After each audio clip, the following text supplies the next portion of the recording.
So I hand over to Irene to start her talk. Hello, everyone. I'm really glad to be here today. As my sister introduced me earlier on, my name is Irene Iwerebon. I reside in Chicago, Illinois. I am a registered nurse, and I also have a certification in public health humanitarian crisis, which is called PHHC. I also specialize in Alzheimer's and dementias, which unfortunately affects more women than men, and we're finding more younger women these days with Alzheimer's. Um, so, why did I pick my profession? Like I said, I am a registered nurse, and the reason I picked this profession is because I realized that as I got older, I had the I have a zeal for people, and also not just to help people, but also I wanted to be able to create awareness for a lot of people to know about their health state. So, a little background about myself. Prior to going to the medical profession, I was an accountant. So, I do have an accounting degree. However, it wasn't my passion. Creating awareness for people in the medical field is something that I do now. So, having said that, today's topic is a really good one. It's called Strong Bones, Strong Mind. And you may or may not have heard of the word called ergonomics. Ergonomics is something that we learn and we use every single day. And many people are not aware how to use ergonomics, not just in the workforce, but in your day to day living. So, the topic today is ergonomics, strong bones, strong mind, and strong body. Ergonomics is fitting the job to the person. So, whatever you're doing is a way of fitting the job to the person. Also, I will talk about osteoporosis. Osteoporosis is something that affects a lot of people, and my topic is about reducing your risk factors, how to prevent injury, and ways to protect yourself.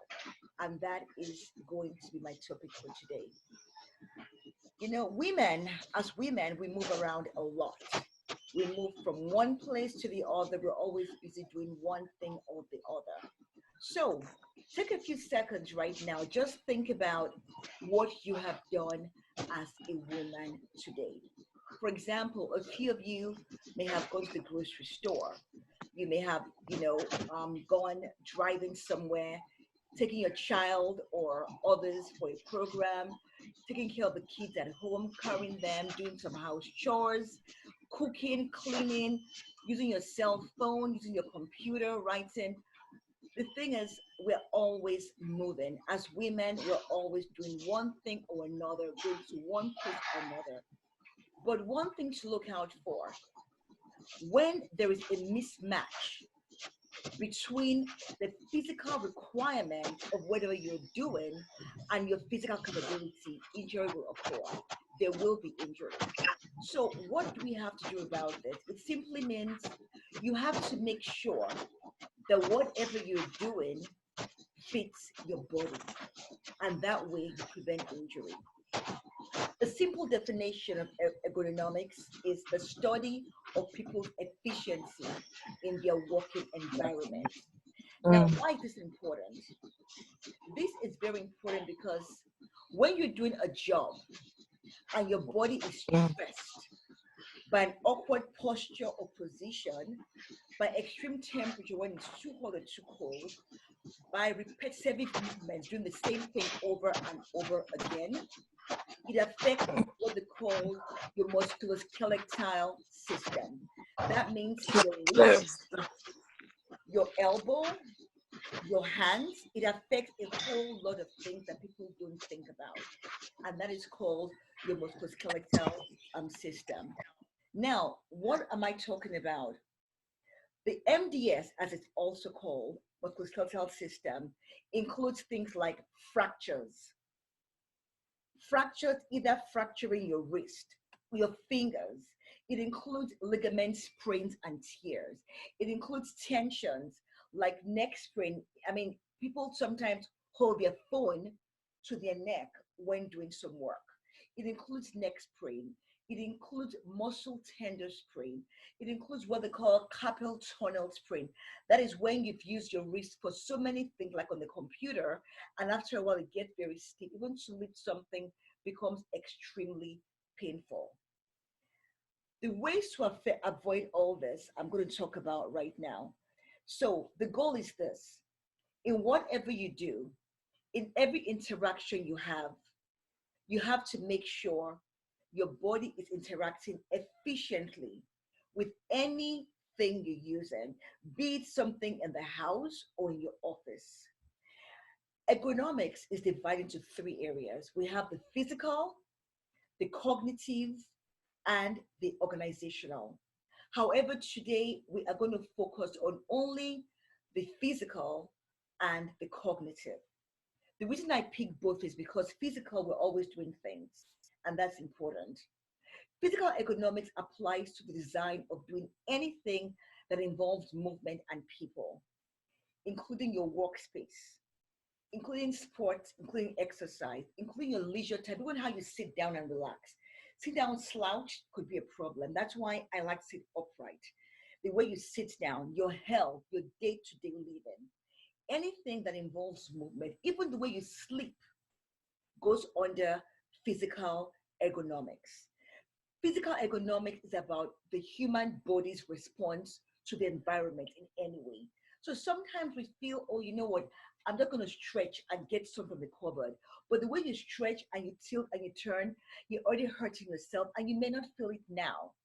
However, over time, doing the same thing over and over again, over time will lead to injury, will lead to breakdown, will lead to tears, will lead to sprain, and in the end, it affects the entire physique of a woman.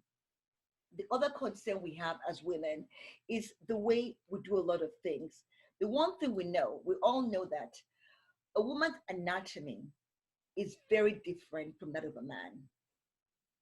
One thing we do as women is we pride ourselves as multitaskers. You'll hear people say, oh, I'm a woman. I can multitask. I can get things done. What does that mean? Okay, example, you're cooking. The same time, I'll use this. This is your phone. You have your phone here. You're cooking, you're talking, you're doing something else, you're stretching. All these things, we call them multitasking. We're quite capable. But in the long run, it simply tears the body down. The way you walk, the way you bend, the way you twist, the way you turn, all these things matter. Your spine is what holds your body up. And if you don't protect yourself and your movement, you will have a breakdown. And over time, over years, there'll be something called curvature of the spine that occurs with a lot of women. That simply means walking in a kind of bent way and not upright. Another thing we concern ourselves with is the way we pick up our children. For all of you that have young children, sometimes the way we pick up children matters. It could lead to a strain that is bending with the spine and not from the waist. To pick things up, we have to stoop. It also includes the way we do laundry. Even using the laundry machine, if you do the wrong way, guess what? It's going to affect you eventually. Little things like kneeling down. Some of us kneel down when we pray. Kneeling down with the wrong posture over time will affect the spine, because imagine this: you pray every day. Most of us kneel down when we pray. Kneeling down slouching or kneeling down stooping or moving one way or the other, over time it will affect your body. Your chair. Sitting down, the ideal way for a woman to sit down, quite frankly, is upright with your legs slightly elevated. So if you have a small stool or something in the house to elevate your leg, that is the best way to sit. You can't sit upright, yes, but when we cross our legs, which a lot of us tend to do a lot of, don't do this for too long. Cross your legs maybe 10, 15 minutes maximum and then put it down, because wear and tear happens on the ligament and it all builds. Over time, it's Wow. all building up. Things that we take for granted. over time it builds up. So if you sit down, your legs are crossed. Don't stay like this for, oh, I just want to stay all the time. Put it down and then switch. A lot of us tend to use only one side of our body. And it happens if you're right handed, more than likely you will find it easier to cross your right leg. But what I say is alternate. So cross your right leg and then alternate, cross your leg. But for both of them, no more than 10 minutes, maybe maximum 15 minutes at a time, no more than that. Otherwise, it's going to lead to wear and tear. Now, another problem is sitting for too long with or without a backrest. Sometimes you may feel, oh, I just want to rest my back. However, not every time you sit do you need a backrest. Sometimes your spine gets stronger when you sit down without a backrest. You have to have a way of holding yourself upright.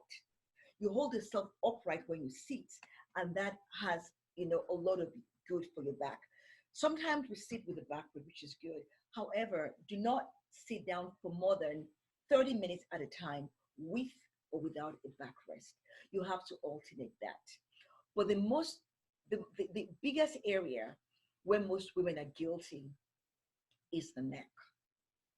And think about this. Your spine doesn't start here. Your spine actually starts from the base of your neck. And we have 33 vertebrae. So it starts here and goes all the way down to your tailbone. So if you have the habit of holding your phone like this a lot, over time, you're curving your spine. Whether you're doing it this way or that way, the bottom line is this: don't do it. And that guilty thing women do is we eat on the go. We're so busy doing a whole lot of things that we stand up to eat. You're cooking, you're rushing, kids have go somewhere, like, you know what, let me just eat this quickly. Guess what? Sometimes think about the way you're standing, your posture, you're bending. You want to eat something, so you bend, you're eating, you're eating, you're eating, you're eating. Think about this hand like this. You're either cooking or do something else. This hand is eating, you're twisting, you're awkward, you're turning, you're bending.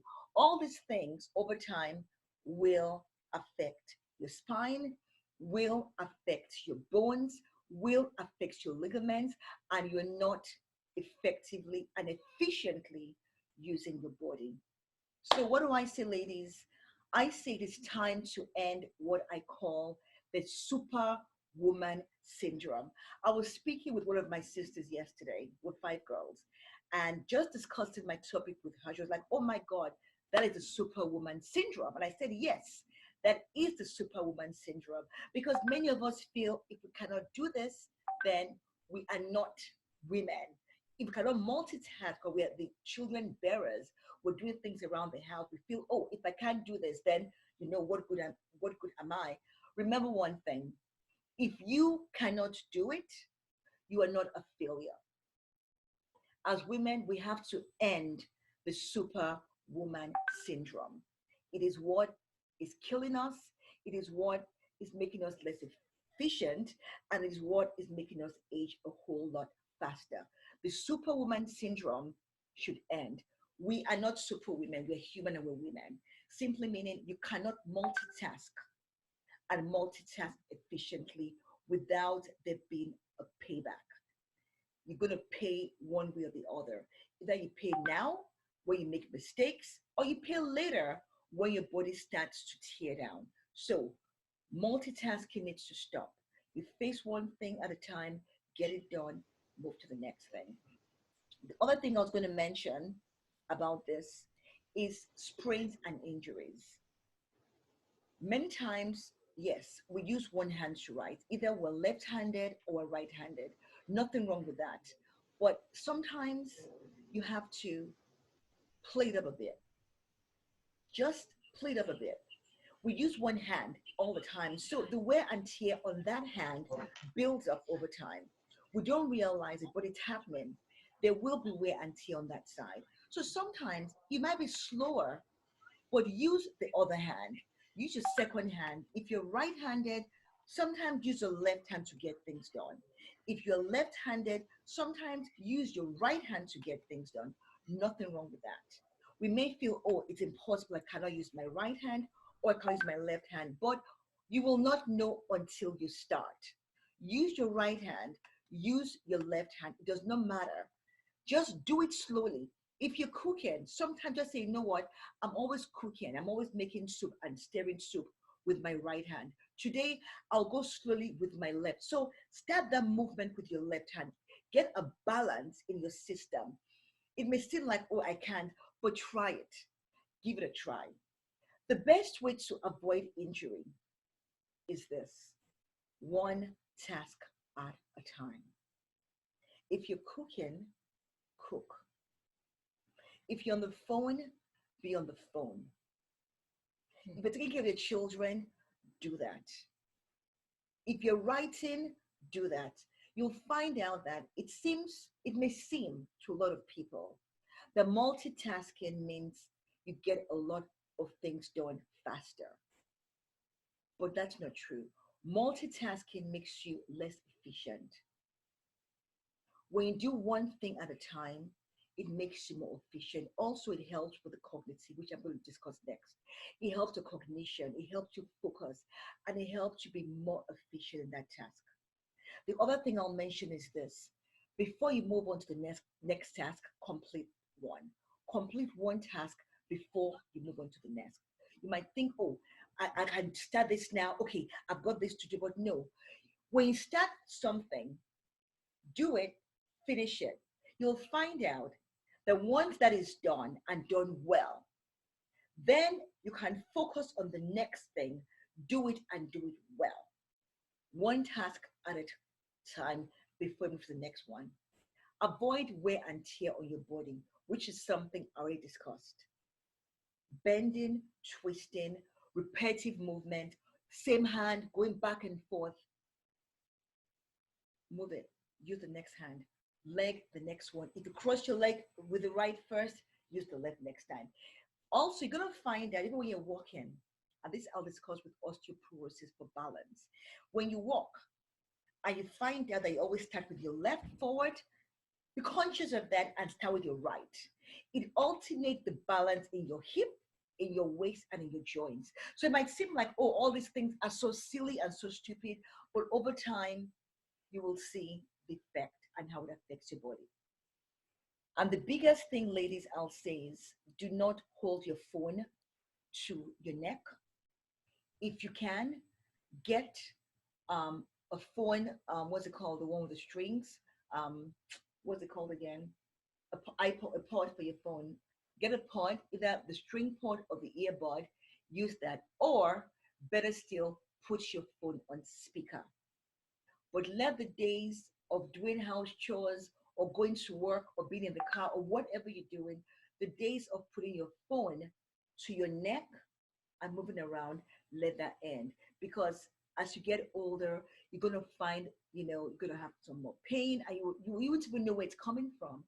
But it's that repetitive movement of putting your phone to your neck that has built up over time that would affect your neck, affect your spine, affects your bones, affects your ligaments. It's small, but it builds up. And so that is what I'm going to say. Now, the next topic is about cognitive ergonomics. This affects everyone. Cognitive ergonomics. Cognitive ergonomics is something that affects our mental processes, such as our perception, our memory, our motor response, how quickly we respond to things, and how we interact with other people in a whole. A lot of people don't realize this. Alzheimer's dementia affects more women than men. More women. The reason is cognitive ergonomics. A lot of women are affected because of a mental state of mind, be it after we're going to menopause and we're not prepared for it, which I'll discuss a little bit as we talk some more. I'm not saying, and please don't misunderstand me, I am not saying that Alzheimer's is caused by lack of good cognition. No. Alzheimer's affects more women than men. And cognitive ergonomics is a way to help us as we get older address certain issues like a mental state, decision making, relationship with equipment that we work with, human reliability, and work stress. These are areas that can help us as we get older deal with certain issues. And so I'll discuss cognitive economics. The five areas, because there are many areas that we can talk about. The five areas I'm going to talk on are: one, mental workload; two, decision making; three, human and equipment interaction; four, human reliability; and five, work stress. These are all part of cognitive economics we're going to discuss. There's a lot more to discuss, but I picked this five because it affects us and it can be used in our day-to-day life. So let's start with the first one, mental workload. For mental workload, I'm going to give you my voice. Oh, can you hear me better? Am I still low? Okay, I'll raise my voice. I'm sorry. For cognitive, for cognitive ergonomics, I will start with mental workload. I'll give you a scenario for mental workload. Imagine you're driving to work. You're in your car. No driver. You're driving yourself to work. You're running late to work. There's a lot of traffic. It is raining. You have your children in the back seat. They're fighting. Your cell phone is ringing off the hook.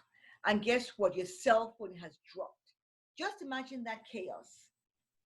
That mental workload is like everything happening at once. What are the chances of getting into an accident?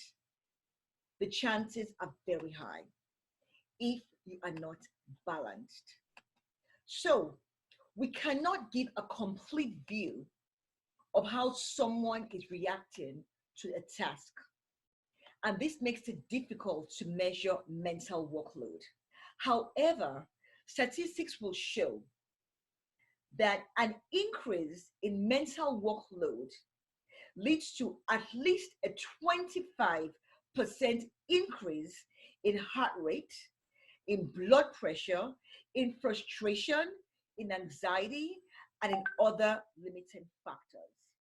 So just imagine when you have an increase in your workload and the mental, just everything, just like noise everywhere, it can lead to a heart attack, period. At work, people feel, oh, people get heart attacks, different times of the day, due to stress, different times of the day, due to stress, due to blood pressure. People might feel that, but that is not really what causes heart attack. Heart attack is a buildup of mental workload that can happen at any time. That is why it's extremely important as women to know our limitations.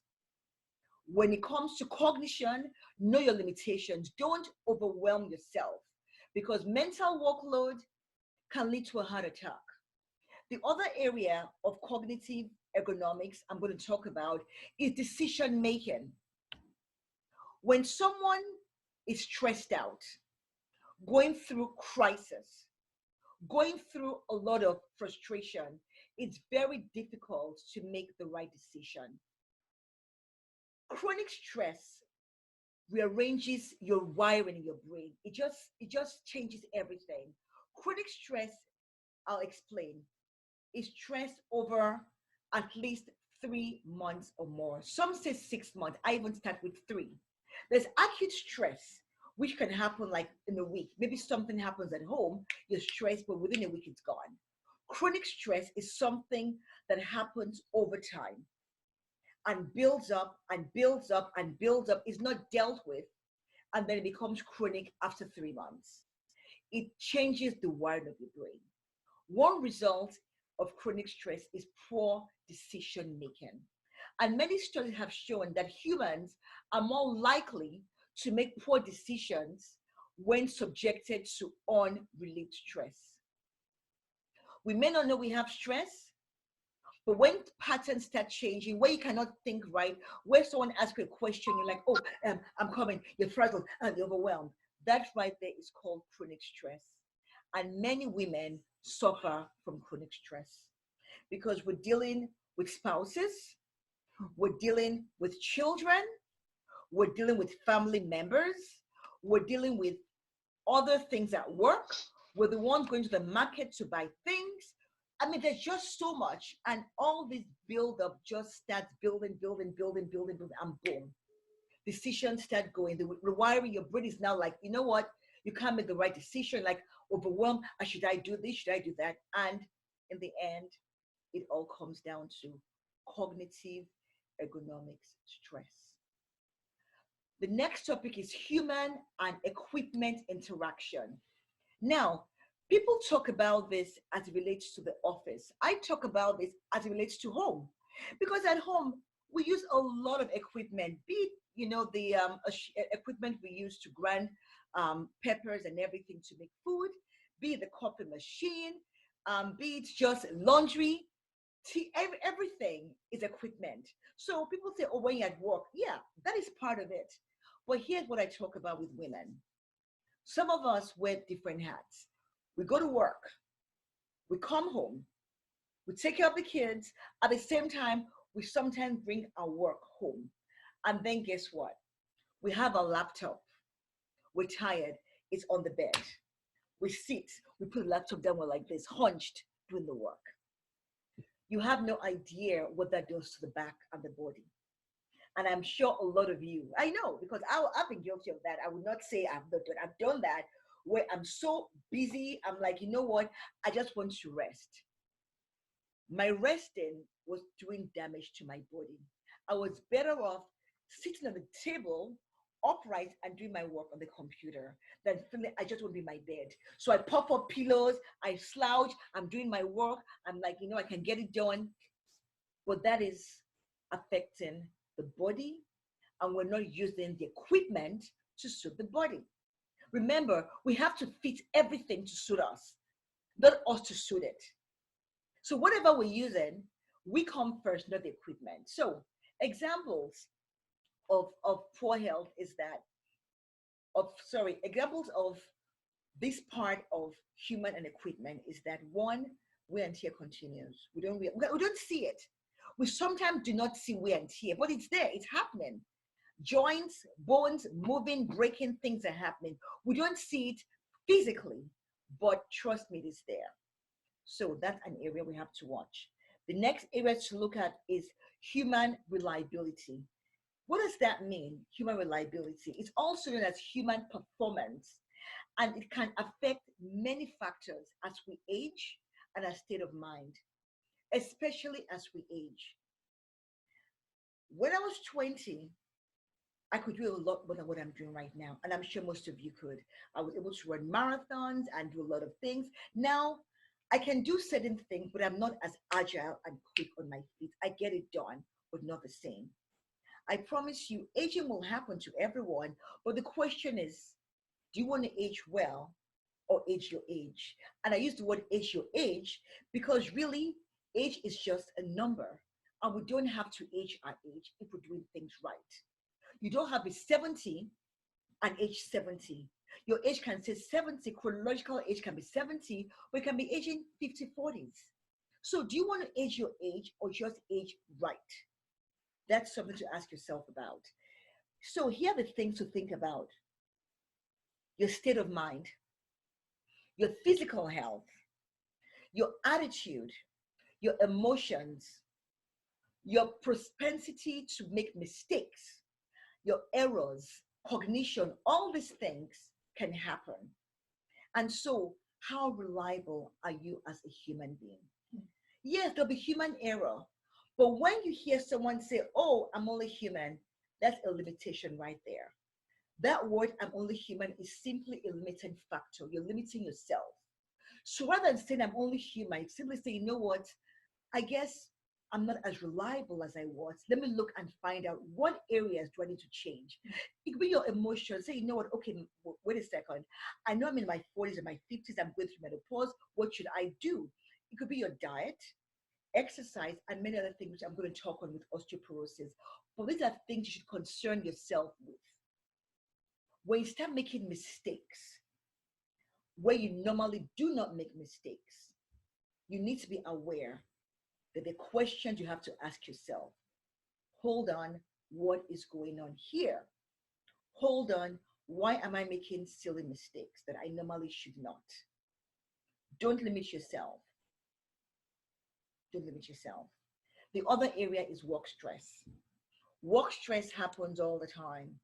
Work stress can be at home, it can be at work, anywhere. Work stress happens a lot of people. What is work stress? There's physical work stress, there's emotional work stress. And these are all a response to stressors. Like, I have a tight deadline. Oh my gosh, that is stressful. But what you should always do as a woman is think, if I start having my stressors take control of my life, guess what? I'm going to get limited. I'm going to rush. I'm going to make mistakes. So when you feel yourself under stress, especially at work, and I'm going to use the workplace right now because I'm sure a lot of us do go to work, you have to take a step back. What I say is this: when the stress comes, the slow comes. So stress and slow, the S and the S. When you feel stress, you have to now slow down. Because if you try to rush to overcome that stress, you'll make mistakes. You're going to walk too fast. You're going to affect your body. You're going to affect your heart rate, everything else. So you need to definitely hold it down. When the stress comes, the slow should come. I call it again the S and the S.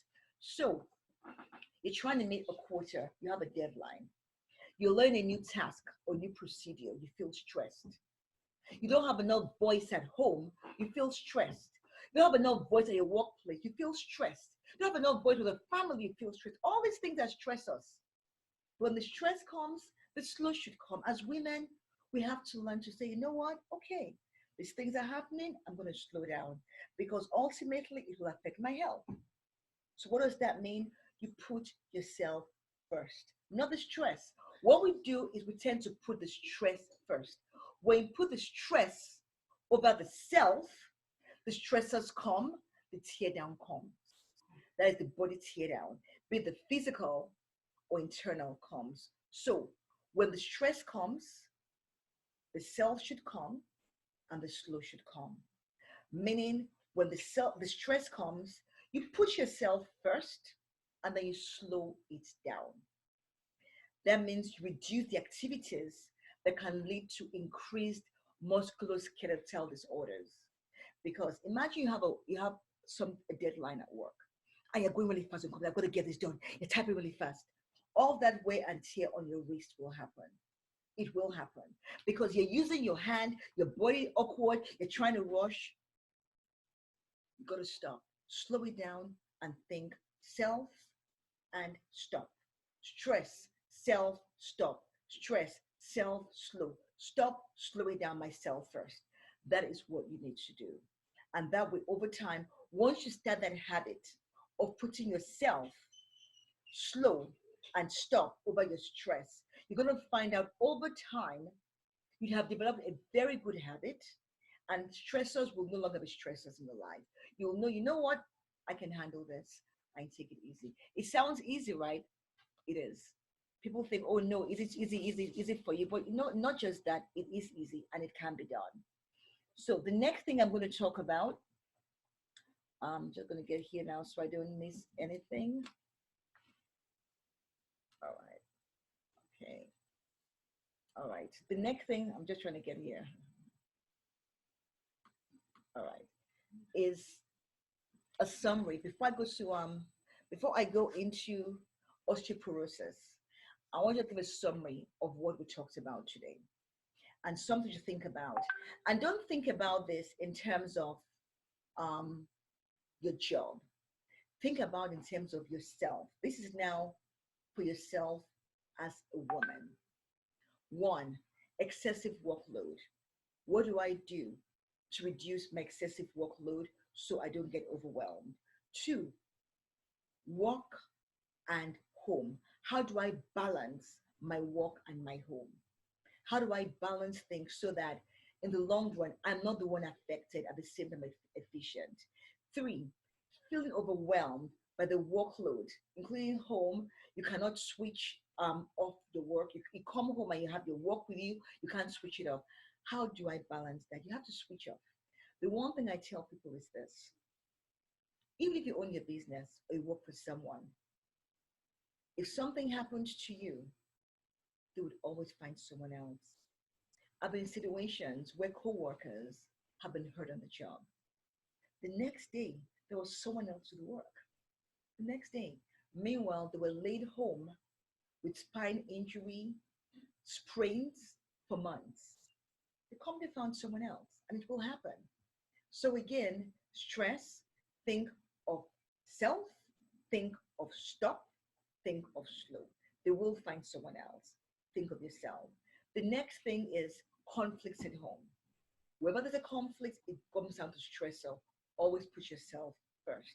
The next thing is the self, either verbal abuse. What am I saying verbal abuse? Women would tend to abuse ourselves verbally and physically. It sounds strange, but it's true. We abuse ourselves verbally by putting too much on ourselves and multitasking and tell ourselves, oh, you can do it, you can do it. That's verbal abuse. We abuse ourselves physically by doing too many things at once and said, well, who else would do it? So I'm just the mother. That right there is physical abuse as well. So try not to physically or verbally abuse yourself.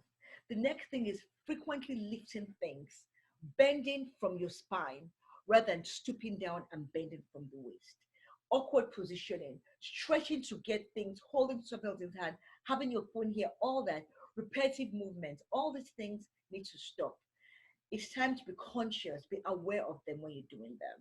The next thing is performing walk with a deviated bent waist. Cooking, let me just cook it as I'm eating, cooking. All that has to stop. Lifting, sitting down in your bed without a backrest with your computer slouching, that is physical abuse. It is physical abuse of self. The next thing is sitting down for long periods of time without, even if you cannot stretch, like it tells on the plane, you can just move your leg a little bit. Don't just sit and say, and just like watching TV. Advise people, when you watch TV, fine, but when you're watching TV, sometimes even hold your leg up. Count 30 seconds, put it down. Hold the leg up, count 30 seconds, put it down. All these things affect the body, your movement. Sit down in a position, turn this way, and then the other way. Don't just sit in one position for hours on end. 30 minutes, 1 hour, it has to stop. Stretch your leg out, lift your leg, turn, move your body. Body movements always help. And guess what? The body movements you have not only help with your bones and your structure, it also helps with your bowel movement. Believe me, when you move around, it helps your bowel movement. And so that's all for ergonomics now. The next topic is another very important one. And this topic is about osteoporosis. A lot of people are not familiar with osteoporosis, and I'm going to talk about that in detail. Just give me 1 second here. Let me adjust a little bit because it's something that we all have to know about, and many women are not aware or even know what it means. So, bone health and osteoporosis. My topic is how to prevent injury and ways you can protect yourself. One thing to always remember, and this might seem funny to a few of you, I always say this about osteoporosis. You are as old as you feel, and you are never too old to make changes and reduce your risk factors. So think about it. You are as old as you feel. You're never too old to change. Never. 60, 70, 80, never too old to change. Osteoporosis. Osteo refers to porous bones. Porous simply means holes in the bones. Holes in the bones. As we age, and everyone will get older, we will all age, the natural progression called osteopenia occurs. Everyone goes through osteopenia. This simply means that as we age, our bone density decreases. It's natural. There's nothing wrong with it.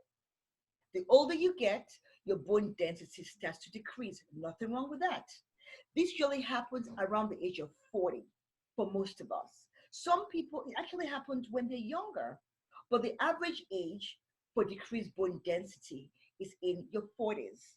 I'll discuss ways you can protect yourself and prevent a rapid decline, which leads to osteoporosis.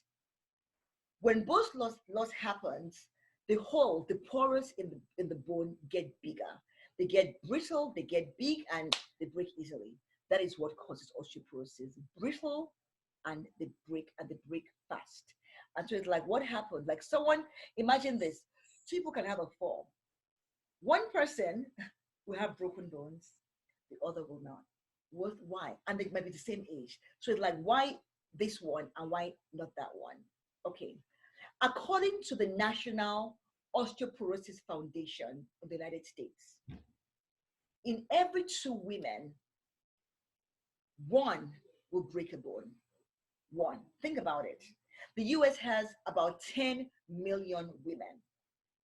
So imagine this: one in every two. We're looking at, I mean, my goodness, almost 80% of the women, one in every two will break a bone. This is due to osteoporosis. But with men, it's a little better for men. Guess what? For men, it's one in every four. So think about it. We're the ones carrying all the problems. Be it Alzheimer's is women first. Be it breaking bone is women first. So we have to protect ourselves. We can't let the statistics continue. One in every two will break a bone. That's serious. So what are the risk factors of osteoporosis? Now we know what it is. What are the risk factors? Risk factors. Smoking. A big risk factor to osteoporosis is smoking. Another risk factor is alcohol. I'm not saying the occasional wine is bad, but having more than 2 alcoholic drinks a day puts a woman at risk for osteoporosis. We're not like men. Men and women are built equally. A man can have more drinks than we do and nothing. We can have the same amount and then we're having problems later on. So alcohol intake, wine, there's nothing wrong with wine. As a matter of fact, red wine, statistics show, actually help the immune system. But I'm not discussing that today. Bottom line, cut back on alcohol. Now, a few of us are on different medications. So medications that cause or can lead to osteoporosis or put you at risk include steroids. So when on steroids for maybe asthma or other problems, seizure medications, estrogen medications. As we know, people react different to menopause. Some people, it's so bad for them, they put on estrogen medication. But guess what? One medication is another problem. So those on estrogen medication, over time, at risk for osteoporosis. PPIs are things for acid reflux, for GERD, all those medications, and also antidepressants. These medications put women and people at risk for osteoporosis. Now, if a woman has had a past fracture, either a finger broke, it was fixed, or the knee, or elbow, or deltoid, shoulder muscles, anything, any kind of bone fracture. Can I match the number, please? Puts a woman at Give risk the same for thing osteoporosis. Another problem is medical conditions.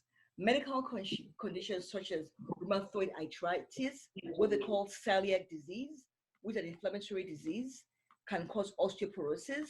Another one called Crohn's disease can also cause osteoporosis.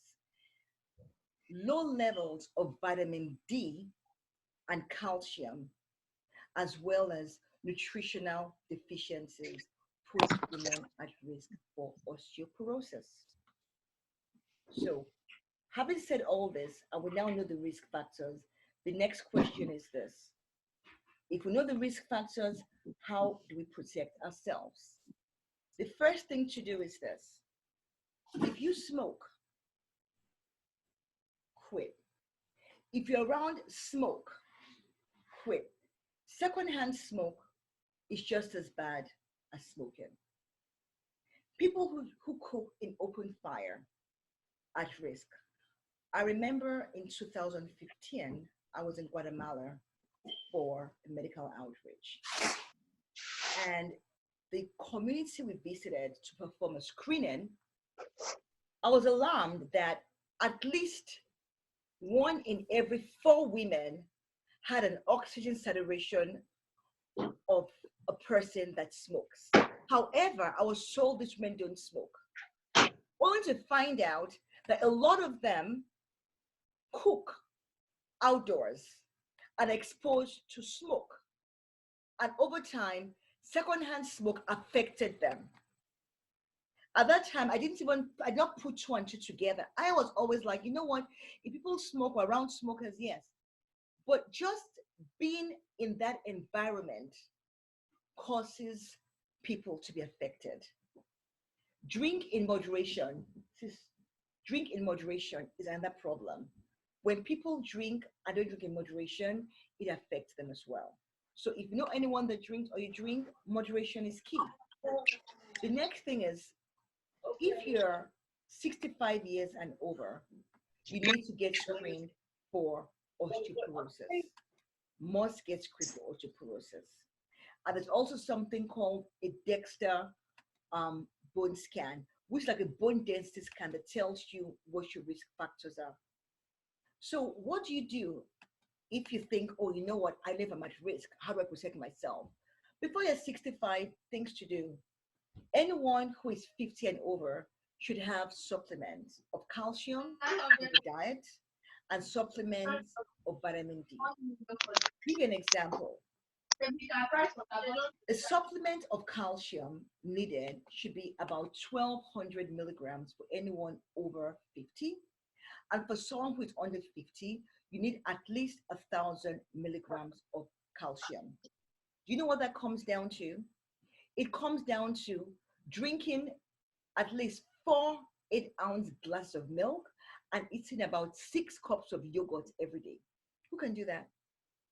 People have asked me, okay, I go out in the sun. People say the sun has vitamin D. If I'm out in the sun, why do I need a supplement? The human body cannot absorb enough vitamin D that we need. We do need supplements, period. You can get your supplement either from D by itself or a multivitamin. But I do recommend every woman should have vitamin D and calcium in your diet. Yes, it helps you eat your fruits and your vegetables, but you cannot get all you need from that. You have to eat a whole lot to get the nutrition you need. So I recommend everyone should have that. So if you're 50 or older, you need at least 1,200 milligrams of vitamin calcium every day. If you have 50 under, at least 1,000 milligrams a day. Now, people don't understand the difference in calciums. There's calcium, people always ask, which one should I take? There's calcium citrate. There's also calcium carbonate. Which is better for you? Calcium carbonate has got to be taken with food. And when you take calcium carbonate, you take that with food because of the acid in your stomach, it has to absorb it. Calcium citrate can be taken with or without food. So I always say, when you go to the pharmacy, don't just say, I'm going to grab calcium. Look at what it's saying, read it. Because if you take in, for example, calcium carbonate without food, then it's useless. You have not really taken your calcium. So look at the label very carefully, and you're better off taking calcium citrate, which you can take with a meal. The other thing is vitamin D. Vitamin D, you need 800 to 2,000 units a day. Vitamin D, I'm holding a second. Thank you. Excuse me. All right, so sorry about that. So vitamin D, you need at least 800 to 1,000 units of D3 a day. If you're under 50, you can take 400 to 800 units a day. You cannot overdose, but I'm not saying go take 50 milligrams. Some people do need that though, because their system does not absorb a lot, so they need more. So what you might want to do is, when you go for an exam with a doctor, get a vitamin D test done. and know what your level is. When you know your level, you know what, I need more or I need less. But usually 800 units is just about right. 800 to 1,000 units of vitamin D a day is right. And many multivitamins do have that.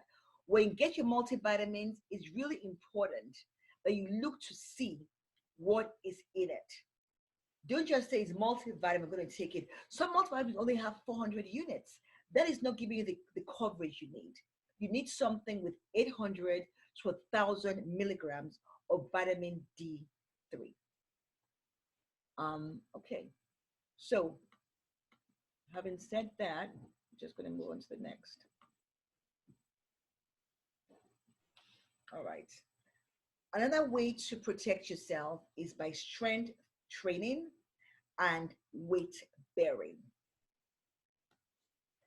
People think strength training is just lifting weight, and weight bearing is just weight on your leg. No. I always talk about weight bearing a lot. Think about it. All right. If you stand up, you're a whole body. What is weight bearing?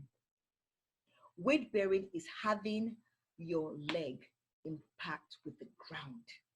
That means your entire weight is in your leg. Weight bearing is walking, moving around. Our body responds to the demand we place on it. So walking from one place to another is weight bearing. When people say the best exercise in the world is walking, it's true. Weight bearing is walking. You're carrying your weight. That's why some people, for weight bearing, they may have like an ankle weight on their leg to help with bearing. So in the gym sometimes, I see some women on the treadmill, they're exercising, but they now have weight on their leg to enhance their weight bearing exercise. Remember also, not all cardiovascular exercises are weight bearing. Not all of them. Weight bearing and strength training are very different. So don't confuse one with the other. Other thing I was going to mention is balance. Balance is very important. I would like all of you to try this exercise at home. I would like to try it here, but I'm not sure if you wish to see me. It's a very simple exercise I'll do at the end of this program. And I think you should all try that at home. At the end, I will do that exercise. Weight bearing is important because number one, and balance, it prevents fracture. It prevents fall. It prevents fractures and falls. If you have a good balance, the chance to have fallen will be very slim to none. And what gives good balance? You get good balance from your strength training and your weight bearing. Simple things to do. Every day, a simple 15-minute walk a day. Right there is weight bearing. 15 minutes. In a week, your goal is to have 115 minutes of weight bearing a week, minimum. If you can do more, yes. Over time, it will help your posture as you get older. This one will take you stand up erect and upright when you are in your 60s, 70s. It starts now. No matter what age you are, start now. That is weight bearing. What is strength training? You don't even have to lose weight. If you lose weight, that is fine. Strength training could be simple this. Get anything at home and just hold it. Count yourself. 1 minute down. Next, 1 minute down. You can do that anytime. You don't have to go to a gym. It's nice to go to a gym, but the truth is you don't have to go to a gym for strength training and weight bearing. There's a lot you can do. Intervals. So 15 minutes of walk every day, 150 minutes a week. Right there is your weight bearing exercise. Strength training, hold something up. See, if you hold this up, even with nothing, just put your hand up. Count 1 minute. You're going to already feel some kind of resistance and want to put your hand down. But do that. 1 minute this hand down, 1 minute. Set your timer. So you can do 5 minutes here, 5 minutes there. You've done your weight for the day because you felt that pull in your hand and you put it down. Don't do strength training to hurt yourself. No. Simple things at home. Dancing. With or without a partner, put music on yourself and dance. Just say, you know what? I'm going to do my weight bearing strength training all at the same time. My legs will impact the ground, so I'm moving around, and I'm going to move my hands. I'm going to dance right there. Dancing right there takes care of both your weight bearing because your legs are impacting the ground, and it takes care also of your strength training. Tennis, if you love to play tennis, yes, takes care of both. Going up and down the stairs, you can say, you know what, today I want to exercise. You have stairs at home. Set your timer, 15 minutes up and down. Just do it. Up and down the stairs. You've done your bit for the day. 15 minutes, 20, you've done a bit for the day. Find a routine. Every woman should have a routine for her exercise. You stretch in the morning, you stretch your legs. When I wake up in the morning, do I get out of bed like up? No. When I wake up, I sit at the edge of my bed as soon as I wake up. The next thing I do is I put my hands up and I count. I count to 60. The next thing, before I get up, the next thing I do, I put my hand forward. I count to 60. And then I put my hand stretched out. I count to 60. Then I put one leg up, count to 60. And the leg up, count to 60. Usually before I stand up physically from my bed, I have stretched for a good 5 to 6 minutes. That is my routine. And guess what it prevents? A lot of women, as they get older, you will notice when they stand up, they feel like a waist pain, sciatica nerves. It's like, oh, my waist, my back. If you start stretching before you stand up from your bed, that will disappear, I assure you. I had one of my patients do that. She complained so much that when she stands up, it's like she feels like she's limping. She stands up from bed and she's limping. I'm like, why? It takes her body almost 10 minutes to catch up. Her body's still asleep. So I said, don't stand up. Spend 5 minutes stretching so your body will catch up with you. Your body has to catch up when you get up from bed because your body has been in a resting state all night. You're sleeping. When you sit up, it's waking your body up. And nice and slow. You stretch, you're waking your body up. Don't be in a hurry. Women are always in a hurry. Oh, yeah, I've got to cook. Hey, breakfast. No. Wear and tear on your body will happen. So start a routine. Avoid curvature of the spine, which is what happens with women over time. Other simple exercises to do is the balance exercise, which I would like to show you. I'd like to show all of you about balance because balance is something I think is extremely critical. And I'm going to have our dear host right now to help me with that. And I'm going to show you something very simple you can practice at home to know about your balance. Okay. All right. Okay, so okay. All right. Okay, a little bit further. Let me move my computer. Move my computer away from me, excuse me. All right. So let me do a balance exercise for everyone. All right. 1 second.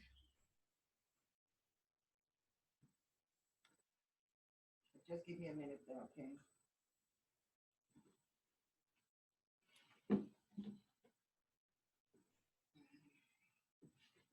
Okay. So we're going to do this together, everybody. I just want to set up right here. All right, so this is balance exercise. One thing you can do is stand, feet together, hands together. Now, put one leg up, any leg, just one leg up, still hands down. See if you can do that just to get your balance. Count like 30 seconds, as much as you can. Start with 30 seconds and work your way up to a minute. Down, together, straight. The next thing is next leg up. Gonna find that one leg is strong, you're gonna get shaky. Hands down, stand straight, and get your balance. Okay? Count 30 seconds or 1 minute down. The next thing is this. Just push your leg forward and then stand straight. So let your leg, one be in front of, that's fine. One in front of the other like this. So you're gonna stand, you're gonna find yourself shaky, but keep practicing this. So push one foot in front of the other in a straight, like a straight line, with hands together at your side. This is for balance. Once you get control of your balance, chance of you falling down become very slim. So do this and then down. Then take the next leg and put it back. One in front of the other. One leg, for me, my dominant leg is my right leg. My left leg gets weak. Another way for balance is this. Now, this you might find difficult. Hands together in front and one leg out. So you're straight, hands together, one leg out, just like that. That means your weight bearing on one leg gets all the weight. So like that. Are you with me? Down, then the next leg. You now alternate. You weight on this leg, now weight on your left leg, and like that. It might seem difficult if you're used to it, but over time you will do it. These are just simple. This is just for strength training, weight bearing. You just want to get that impact, that build up that strength. You might feel some pain in your waist, in your hip, but over time, you're going to find it's a lot easier to do. Just try the balance. Also, another way to balance yourself, thank you, is, let me show you one more thing to do. All right. If you can balance yourself well on your legs, you can also do this and turn it around. This is balance right here. This is balance. I can turn this way. Thank you. All right. So again, one leg down, up. Easier way to do it, up and turn. Like that. This is balance. And then alternate with the next leg. So try that over time. And you're going to find out that your balance will be improved. You'll find out that you will fall less.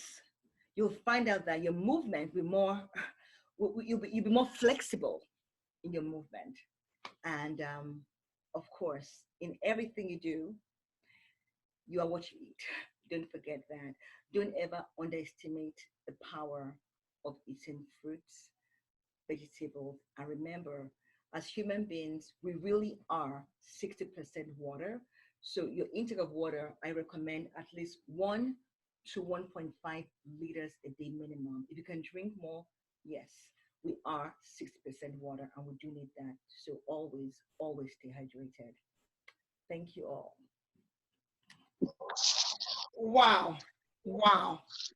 That was amazing. That was really, really amazing. I took down quite a number of notes. I hope you did as well.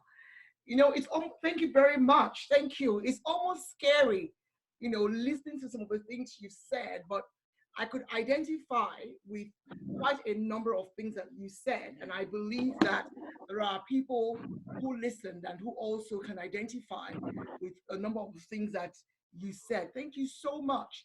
I'm going to unmute all of us so that we can ask our questions. But before then, one of the things I love that you said, Irene, was you said, do you want to age your age? I don't know if we actually got that statement. Do you want to age your age? It's up to you. It's up to everybody to say, okay, I'm 30, I'm 40, I want to be that age. I want my body to be that. Or we make a decision to do something about our bodies and not necessarily age the age. Another thing I like that you said was when you spoke about reliability, that when we get to a point and we realize that, oh, I used to do this thing and people could depend on me, but now I'm having challenges and we need to go back again and check ourselves and see what we can do to reduce that lack of reliability. Then you spoke about abusing yourself verbally. I mean, I wouldn't have thought of that, you know, which is that I can do it, I can do it, I can do it. It means we're not allowing our minds. And as Christians, you know, we will always say, oh, I can do all things through Christ who strengthens me. But in the process, sometimes we actually do abuse our bodies. You spoke about physical abuse, that who else can do it syndrome. And interestingly, this morning I was listening to the story of when Jethro Jethro, yes, Moses' father-in-law went to see him and he said, "You will wear yourself out. How can you be the only one judging everybody? Don't do that to yourself." You spoke about being conscious. I like that. You spoke about sitting on your bed. I mean, there are times I'm like, I need to enjoy myself tonight. And my go-to way is to take my laptop, sit on my bed, pop up my pillows. And it's true, it's not the most comfortable to do. So we are abusing ourselves. I really like the weight bearing thing you spoke about, which is walking. I'm very guilty. Um, and then finally, I think one of my takeaway points here is the daily stretch in bed. What I used to do before was when I get up, I sit a bit, but I never used to stretch because I put my stretch as something I do after I get out of bed. So I really like what you said about stretching in the bed before you even do anything else. Thank you so much. Thank you very much. So thank you so much. So we have questions. Some of our sisters sent in questions ahead of time, and I'd like Irene to address some of those questions, and then if we have some more time, we can address the other ones. Please, can you address those questions? Thank you. Yes. So prior to starting, someone had, actually, I have two questions. I'm going to read the questions out. Someone had sent a couple of questions that I am going to mention. I'm just trying to find, okay, that's the other, just want to read the question out. Okay, so the first question that came in, hold on. Oh, what's your other page here? Is this one? Okay, this one, right. Okay, I found it. The first question that came in says, how does menopause affect 1, my mental health, 2, my physical health, 3, my ability to maintain a healthy weight for me or live a healthy lifestyle? So the first thing I did in response to this question is, what is menopause? Menopause is usually a natural change for the woman. However, it occurs earlier in people who smoke, in those who may undergo chemotherapy, and in those who may have undergone some kind of surgery like removal of the ovary, occurs earlier. But normally, it's natural for most women. Menopause occurs because of this reason. There's a decrease in the ovary's production of the hormones, estrogen and progesterone, period. When our estrogen and progesterone goes down and decreases, that is when menopause occurs. Now we know what it means. The question says, how does menopause affect my mental health? First of all, as we approach middle age, often stress starts. There's anxiety, there's fear. That is when a lot of women and men start examining themselves. Oh, what have I accomplished? Where am I? My body's changing. I'm getting a stomach. I'm getting a big butt. I mean, it's like, what is going on? A lot of things happen when we start reaching middle age. A lot of these attributions to middle age is physical. We see it. It's not like, oh, the bone has broken into a canal. So we see it. Sometimes the face widens, it broadens, the legs get wider. Everything just changes. That happens, but it does not mean it has to happen that way. I'll explain what I mean. Yes, our estrogen level is decreasing, progesterone is decreasing. However, our habits will determine our mental health. If you're someone who has a habit of being a couch potato, menopause will hit you worse and can lead to depression. If you're someone who is active, overactive, like we talked about, excessive workload, menopause will lead to some kind of depression and not fulfillment.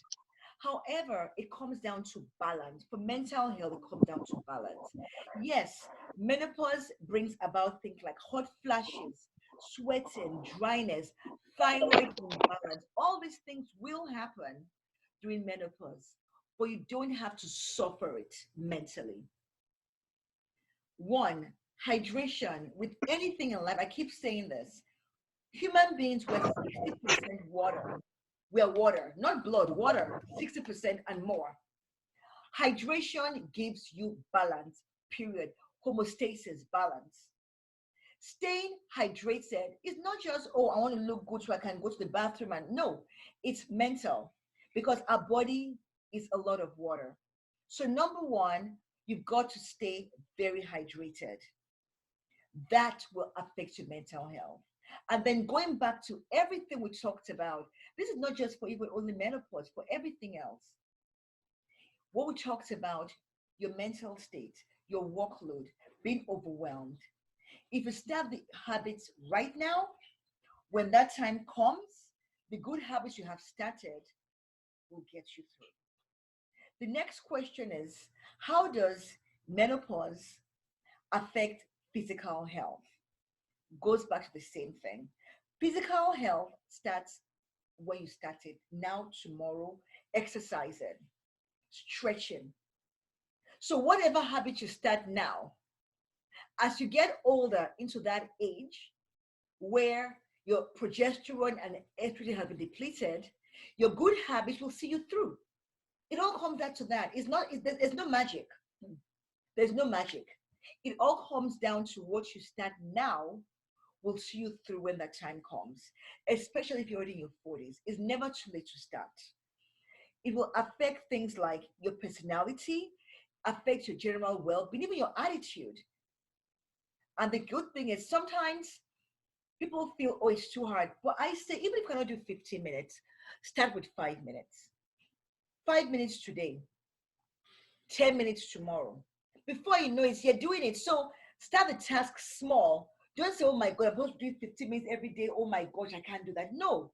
Start with 5 minutes and build up. That way, you are more likely to succeed. Another question was, how does menopause affect my ability to maintain a healthy weight for me and live a healthy lifestyle? The first thing I say is this. Look at the chart and know what your ideal weight is based on your height and your bone structure. Someone who weighs, for example, 160 pounds may look very different from someone who also weighs 160 pounds because of the bone structure. So find out, okay, example, I'm 5'2". What's my deal with 140? What do I do to get there? It could mean cutting back on some things I eat, making healthy food choices.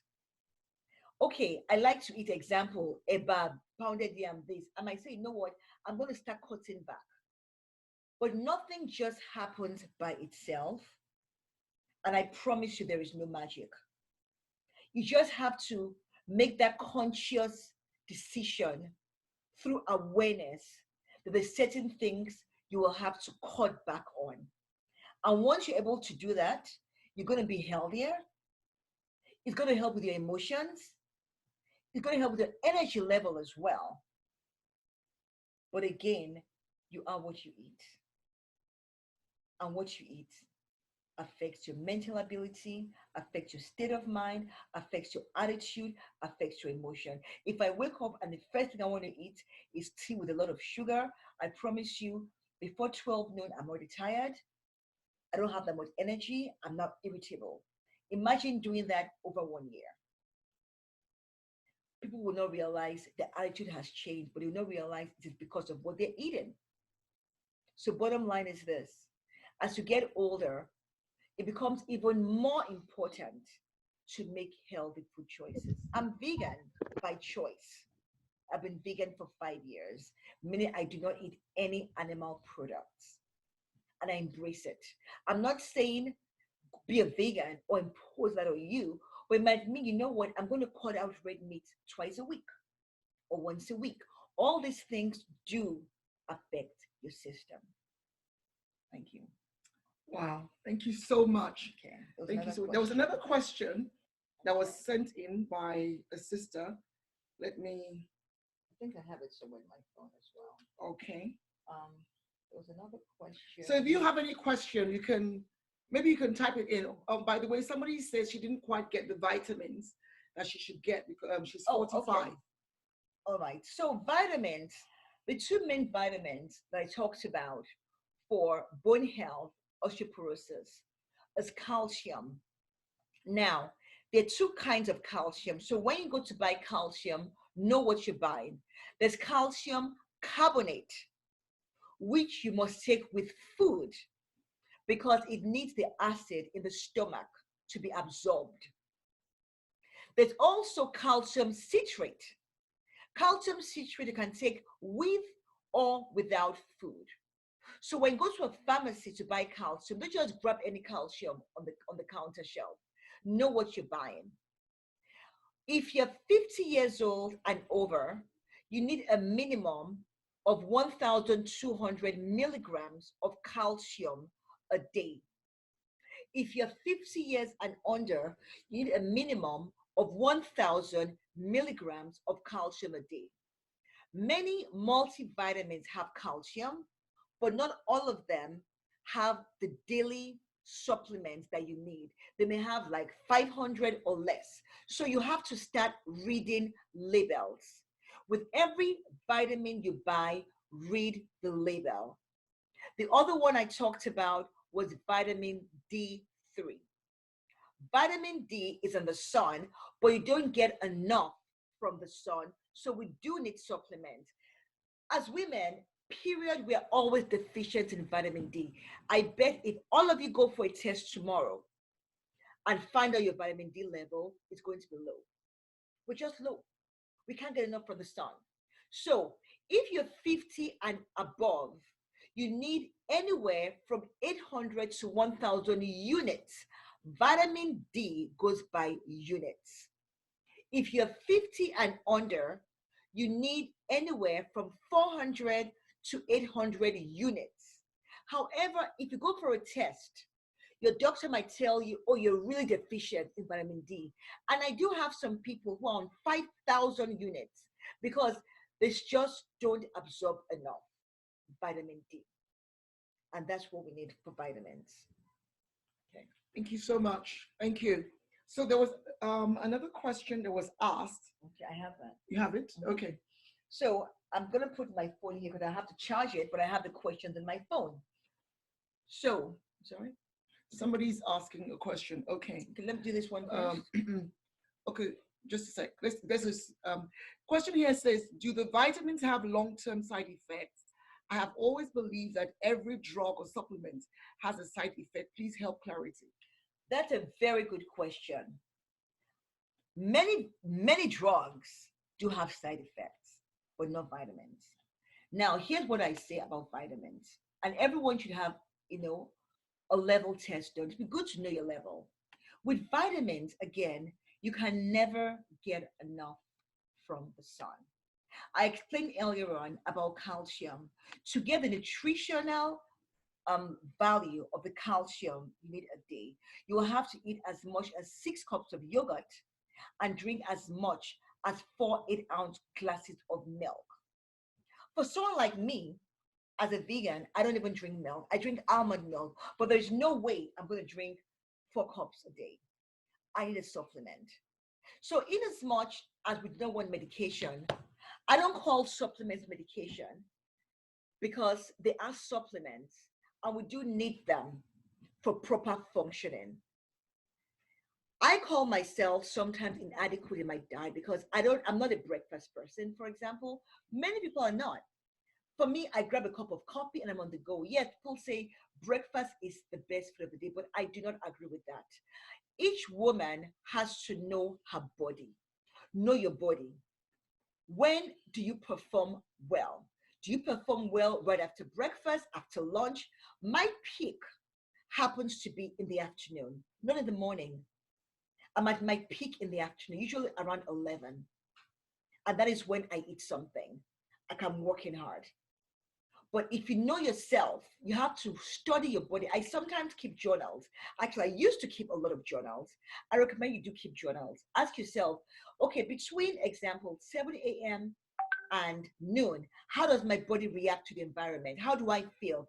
Do I feel more energetic or less? Between noon and 3, how do I feel? So know yourself. But when it comes to supplements, unless you're eating exactly and you're measuring and say, you know what, I had 2 cups of spinach, that's enough protein, that's enough vitamin C, I do recommend that all women take a supplement, one supplement. Thank you very much. We have another question here, which I also need to hear about. It says sometimes you go to look for something in one part of the house, and when you get there, for a minute, you forget why you were there and what you came to look for. What is the cause of that, and how does one prevent that from happening? That is age. It's called age. We go through it, but here's a way to combat that. Um, it's an exercise you can start doing. Take a notepad with you to help your memory. For example, what I do sometimes when I go to places is we all have phones now. We don't use notepads anymore. You go to places, you get introduced. Meet John, meet Peter, meet Ian, meet Sally. Here's an exercise you do. You got to play a game in your head. You look at Sally and see something about her. Sally blonde. Look at John. Oh, John, black shoes. When you start playing mental exercises with yourself, it helps your memory. People say, "Oh, take ginkgo bar, take this ginkgo biloba," or I don't Ginkgo, yeah. ginkgo. I don't really. I mean, people take it, but I focus more on exercising the brain. What did I do? Another way to She's exercise coming. the brain, Funka is I here said, already. with So she switching wants to hands. bring down Funka. If you do it, you see, the mind tends to remember things, and everything of doing things one way. Our body and our brain is trained to do things one way. The minute we tweak it and want something different, it reacts. It's like, oh, no, no, no, stop, stop, stop. But you have to force it. What I talked about, if you're cooking with your right hand, sometimes cook with your left. Just say, you know what, I've been doing this way. I'm going to try this way. You got to tweak your brain. You got to force your brain to do things differently. That also helps. So the next time we come, the brain memorizes things. Sometimes we do things by memory. And then the memory sometimes fails us. So you have to alternate things. Another great exercise is crossword puzzle. Crossword puzzle. Crossword puzzle book helps you calm down and think. I recommend, sometimes before you go to bed, grab a crossword puzzle book and find those the letters to match the words. Spend 20-30 minutes. You could be frustrated, but say, you know what, me and my crossword puzzle, guess it and take your time. That helps memory. That's interesting. Someone just asked a question. Would crossword puzzles help? Absolutely. Yes. Absolutely. Thank you so much. I think there was another question. Let me see. Was there another question? Okay, no. So as we're preparing to round up, if you have any other questions, please, you can type it in the chat box while she addresses the other questions that were sent in. Okay. So I got this question this morning, and it said, what routine checks should a woman between 40 and 42 years go for? And how often is this routine? Here's my answer. When a woman has reached the age of 40, there's certain basic tests you should have done. Your basic vital signs. What are the vital signs? There are 5 vital signs. Actually, there's 6. And the 6th one, I'll explain what that is.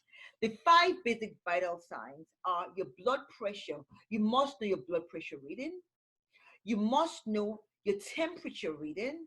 You must know your oxygen saturation reading. You must know your heart rate and your respiration. Those 5 basic vital signs you must know. The sixth one is pain. Every woman's threshold to pain is different. For some women, they're in pain, maybe a headache. Once they take something as simple as a glass of water, headache's gone. But for some women, they need something strong like paracetamol, Tylenol. The next thing is this.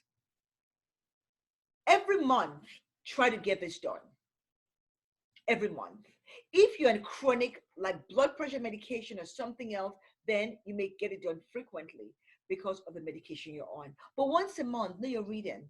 Like, what is my blood pressure today? What is this? At least once a month. The other test every woman should have had by age 40 is diabetic screening. You have to know if you're diabetic or not, because usually it's around that age, 40s and up, that most women start putting on weight.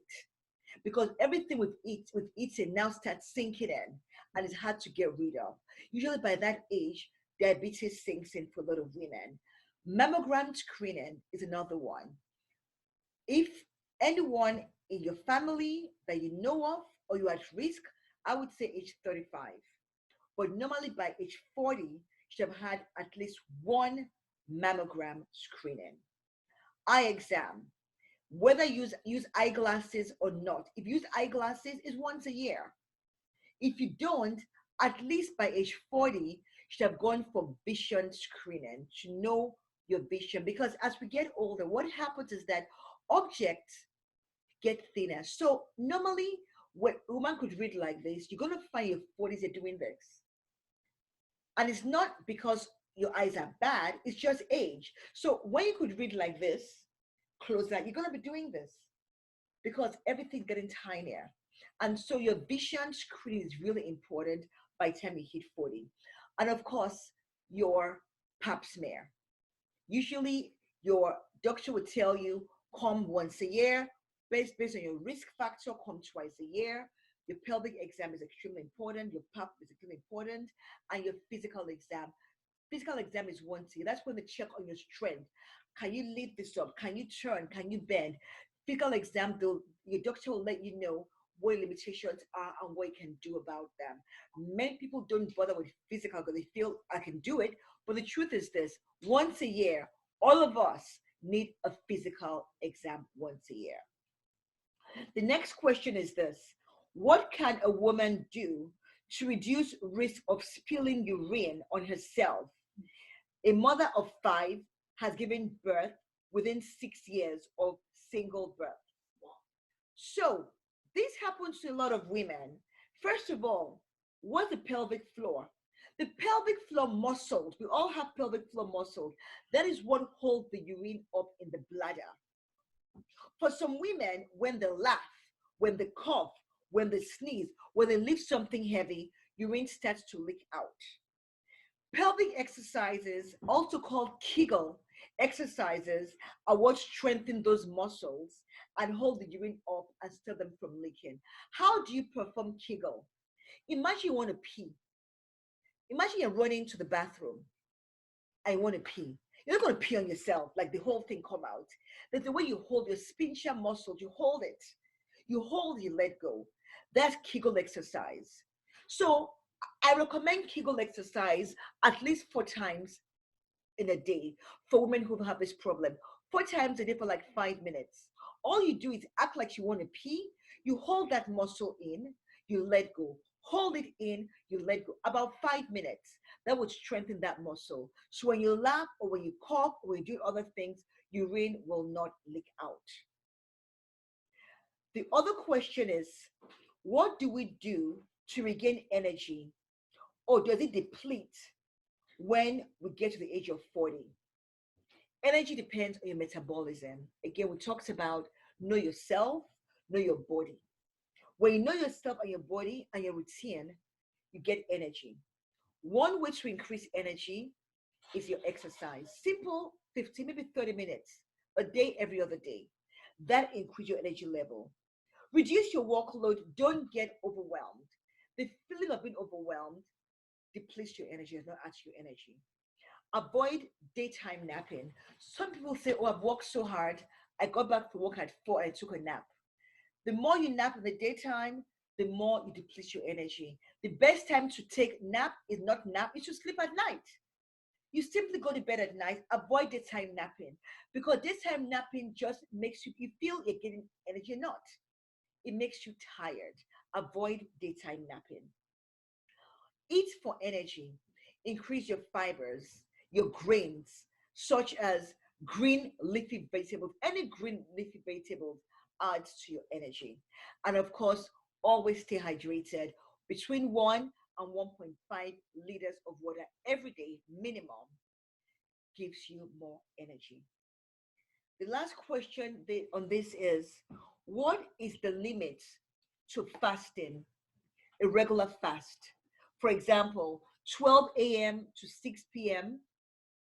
dry fast for 7 to 10 days a month. Is that okay?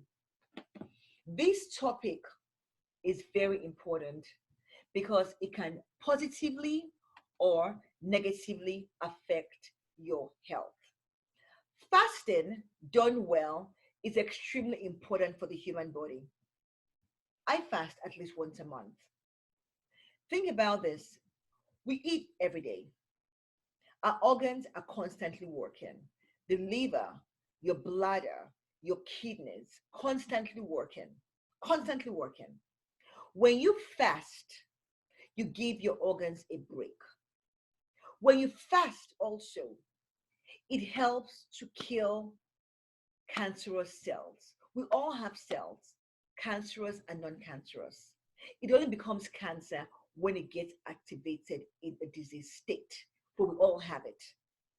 Eating less actually kills and starves cancer cells. But the question is, do we fast for 7 or 10 days and dry fast? I say no, for health reasons. Know your body. If you're going to fast for 12 hours in a day, stay hydrated. Every 3 hours, drink water, either straight water or juice. Straight water or juice every 3 hours. A dry fast for 24 hours, you must drink water or juice. A dry fast for 3 days, you must drink water or juice. When you want to do a dry 24-hour fast for 7 days, not recommended, because now you have first within 3 days you have built your organs again. Your liver is rebuilding, but when it gets to 7 days, you now get the paradoxical opposite effect, and then damage starts to sit in. You can fast for a month, but not dry fast for a month. You can fast from 6 a.m. to 6 p.m. where you only drink water. But from 6 p.m., you break your fast with something light. Fruits, vegetables, go soft on your stomach. Don't break your fast with chicken, meat, beef ever, because that'll be hard on your organs. So yes, fast, but break it with something light and gentle on your organs. Nothing wrong in dry fast, but 7 days of 24-hour dry fast, not recommended.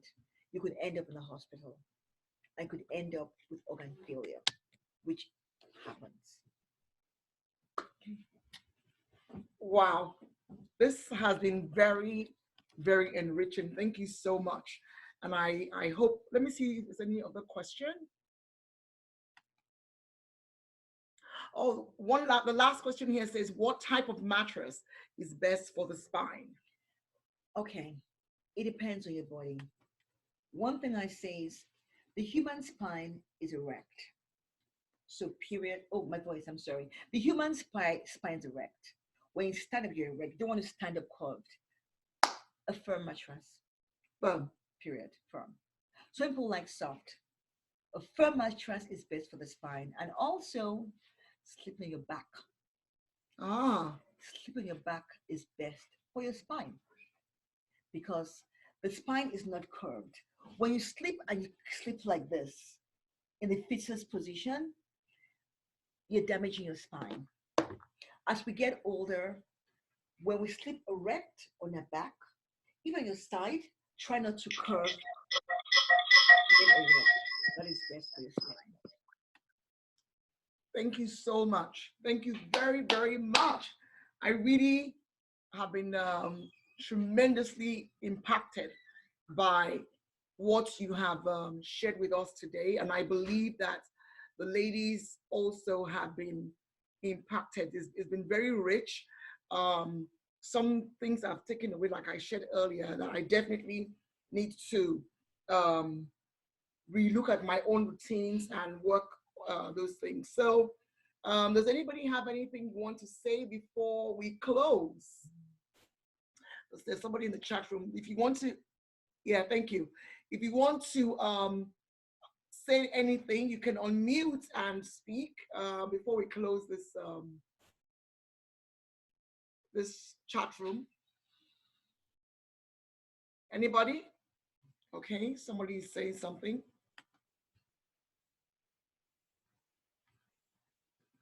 Okay, people are saying thank you. Thank you. Thank you. Thank you for having me.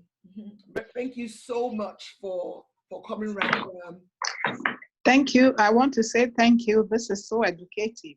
Thank you very much. Thank you for having me. Thank you. So, Watchers Wellness, we have this session. We had one last month, and the plan is to have one call like this on a monthly basis. I think next month I need to check my calendar. Is either we're doing something to do with stress or yeah, I think so. But you'll get the notification. I want to apologize for the very late invitation, but still for all of you that could join, well done. So thank you very much, Irene. It's been really, really rich. And as usual, I will be sending out the audio to everyone who joined on this platform in case you want to go through it again. So Thank you. Thank you. Before we go, I just want to let you know also that Irene has a foundation, which she said earlier on, called Zandarina Foundation. I have been privileged. In fact, all of us, my siblings and a few people, have been privileged to work with her when we go to different communities, predominantly in Nigeria. She used to go to other, like I think South Africa, South America, North America, Guatemala. She used to go there, and then she just felt, why am I doing this when I have my own country to do that with? So she started doing this medical outreach, and we just go with her and we support in doing our own part. So you can catch her on Instagram and on Facebook. You can look out for Zandarina Foundation on Instagram to see what she does. This year in April, there's going to be a launch. First gala. The first gala, yes, the fundraising gala, because everything she does is self-funded.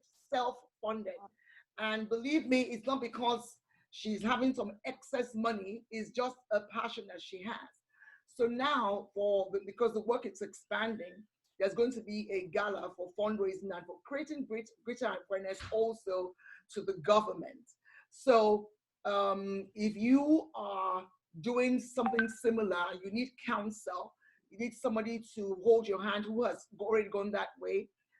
Irene is really open to talking with you about it. Just remind her that you are from the Watchers or maybe the family Hanessa, and you just wanted to follow up on this discussion.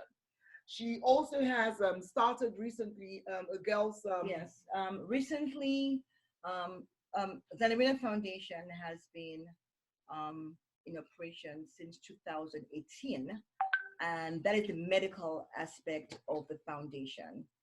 So we've been going on medical outreaches at least 3 times a year in different communities in Nigeria.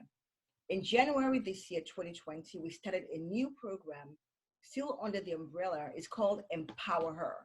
Now, what Empower Her does is that we go to different government secondary schools in Nigeria to teach the young girls about health, hygiene when on their periods, also to educate them about how to take care of themselves. And during this program, we also distribute hygiene products like sanitary pads to them, soap, deodorant, and tell them how to care for themselves. The reason why this program was started was, to my horror, we found out that a lot of girls during their periods in Nigeria do not go to school. They don't go to school for embarrassment, also because perhaps their parents cannot afford sanitary pads for them. And so many girls in these schools are left behind because they're missing almost a week of school. And I was shocked in this day and age. Girls are missing school because of the period.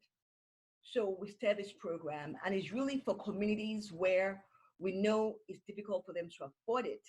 And many girls even do go to school, but they have just one pad they're using for the whole day, and then they get embarrassed and they go and hide in the. I mean, you hear what they had to say, and I was just, we're all like, no, this has to stop, and we have to empower our girls to be confident and not look at being on a period as a disability, because it is not a disability.